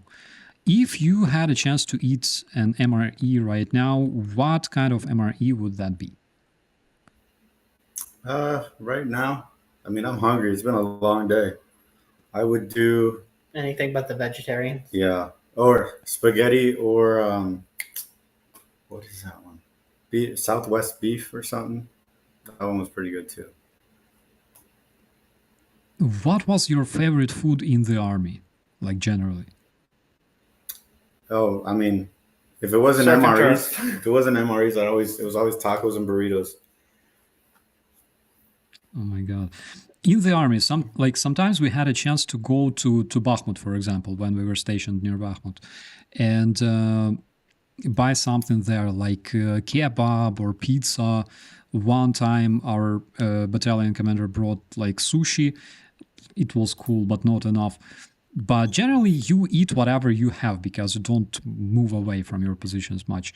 And I remember my favorite stuff was literally black tea, sweet black tea with bread, butter, and cheese.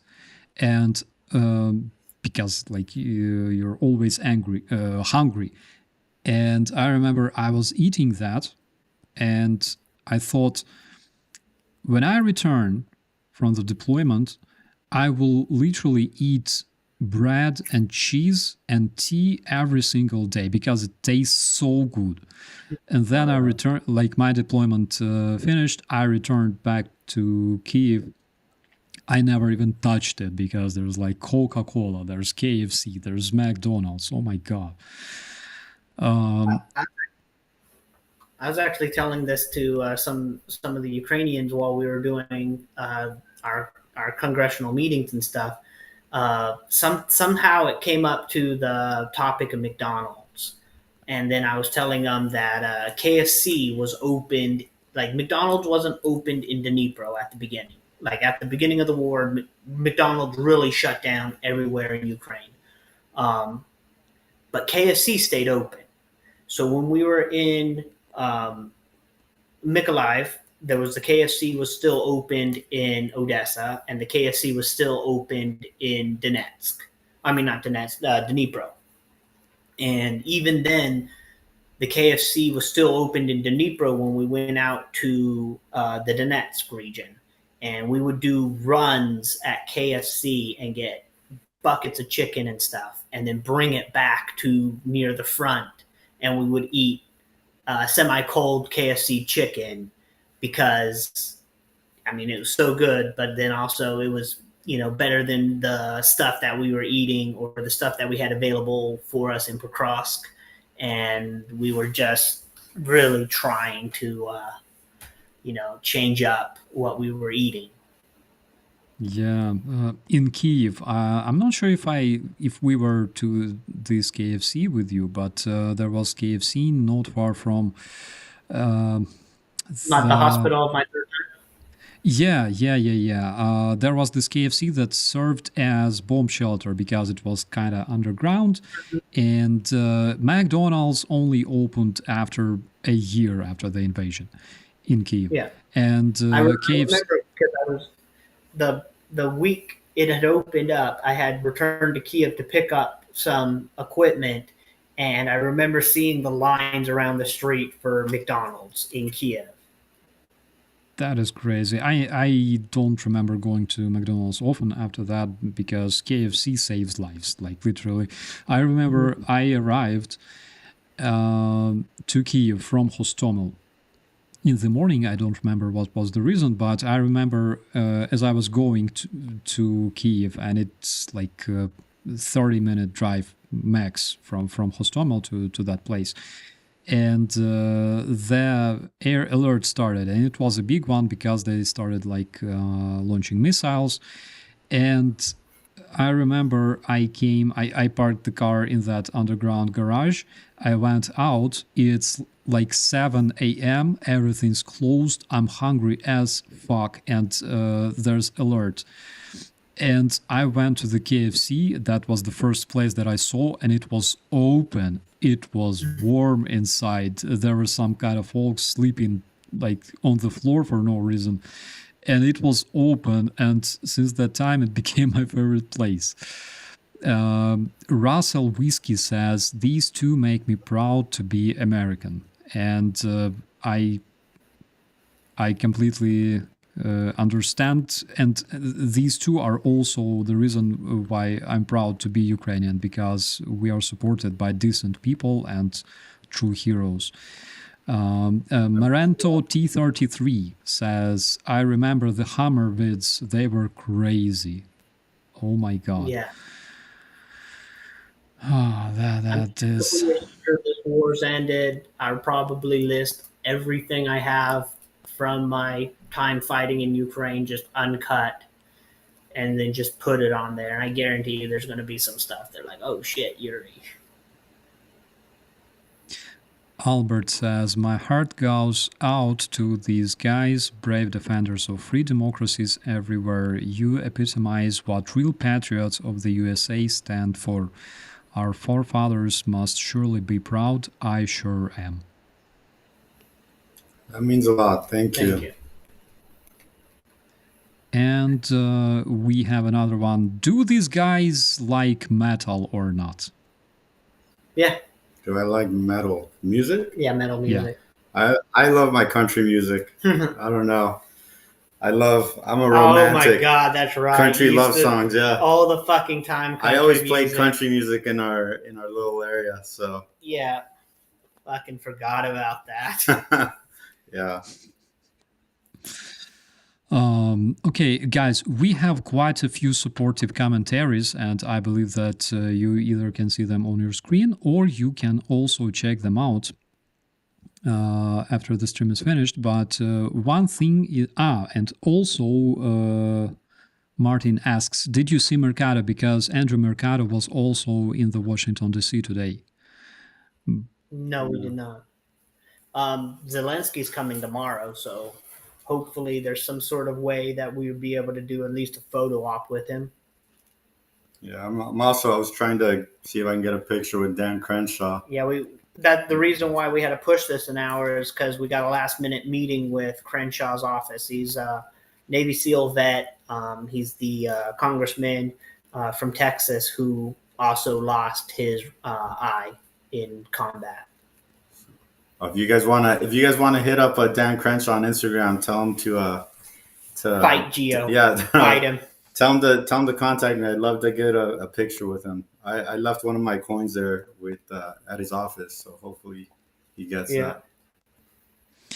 Guys, please check out Instagram of Doc. It's in the description. Also subscribe to Yuri's channel. And my friends, we crossed the 2-hour mark. I think it's a good opportunity to say thank you so much for watching our stream. I think it's kind of late already. Guys, is there anything you would like to say to our viewers? I want to say thank you. Thank you for having me.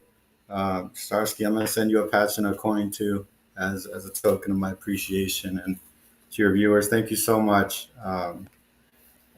It means a lot. Your positive words mean a lot. It's funny. I don't see myself as a hero. I know people mean well when they say that, but I'm just really happy to have gone to help, and I'll continue to do what I can to help from home. So thank you guys. I guess this time there's a friend of mine that's watching the stream right now. I know they are. So I'm shouting out to them. They know who they are. So what's up? Shout out to Marley, Taco, and Dante, my dogs that are watching. Yeah, we got a photo of his dogs watching the stream on the TV. So yeah, appreciate all you guys, all the support. All the support we need to go to Geo. Even though I'm not fighting in the trenches still, like I told my friends that, and I told people that you use what you can do best to help Ukraine. It's not all about going out there and getting cool combat footage that you can talk about. Now my expertise has helped get meetings with congressmen that the Ukrainian Action Summit here has not been able to get, simply because they don't have the knowledge and resources that I have or Geo has. Like the Crenshaw meeting happened today specifically because of the connections that Geo and I were able to produce over the last couple of days. And this is the first time in 5 action summits that the Ukrainian group has done. All 4 times prior to this, they were never able to get even a response from Crenshaw's office. So there's that. There's, my engineering skills and manufacturing skills every day since I returned back. Once I got my stuff out of where it was currently at, I wanted to go back to Ukraine and go back onto the front lines and fight. But it was really my friends that were really pushing me, saying, Yurii, we need you to build this. We need you to design this. We need your help. If you guys are following my Instagram, only one person had commented on it. A couple weeks ago, I posted a video. It was a Chinese drone flamethrower in a hornet's nest. And then I put in the description of, hey, this is not a war crime if it's used against forest with enemy combatants inside there. And then a couple weeks later, we see the Dragon drone. And this one person's like, oh, Yurii, did you do anything about this? And I was like, I was talking to the logistical issues with putting fuel on the bottom of a drone and then having it slosh around and change the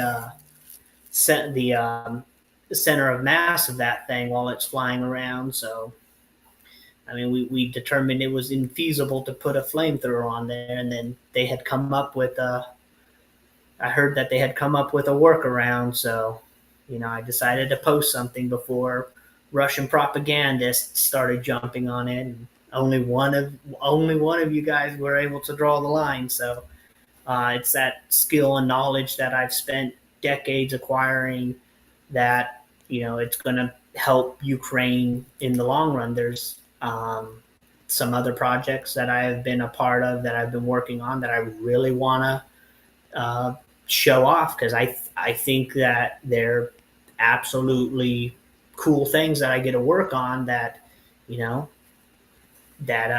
just want to be like, hey, look at this. This thing is a real cool thing that Ukraine is trying to do or is in the process of designing.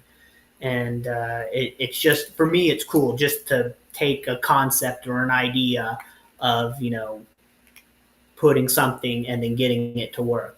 I find that extremely fascinating and amazing. But, I appreciate all your guys' support. I appreciate all you guys that have supported Geo, at his initial fundraising when he did get injured.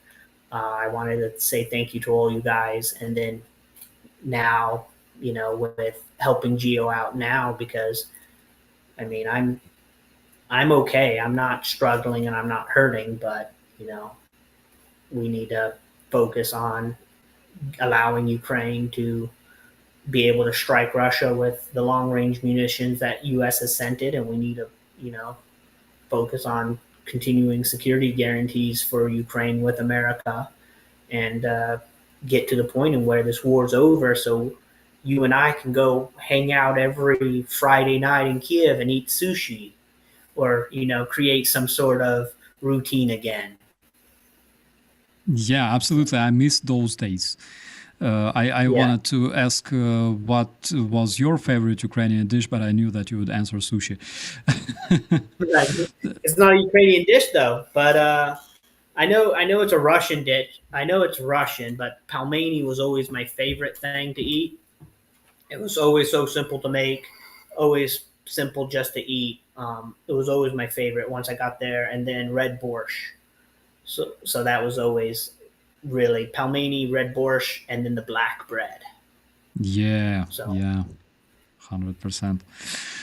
Friends, thank you so much for telling your stories tonight. I think our viewers found them absolutely legendary, to say the least. And I had big honor of having you today on my stream. Guys, I hope that we will see each other sometime. We need to repeat 100%. I will definitely ask you, my dear viewers, to subscribe to our guests, to check out Doc's patches and coins, check out Yuri's videos and updates. It's really, really important. Thank you so much for supporting my country. It's, again, very, very important for me and for all the Ukrainians who will see tomorrow because of your support, my friends. Thank you so much. Big thanks to moderators. Yes, Gio? I said thank you, brother. Thank you. Thank you, bro. Thank you. It's an honor, seriously. Big thanks to moderators. Big thanks to all the members of my channel. Big thanks to everybody who keeps this channel running. Guys, you are legendary. And we will see you next time. Be safe and see you later. Bye. Take care.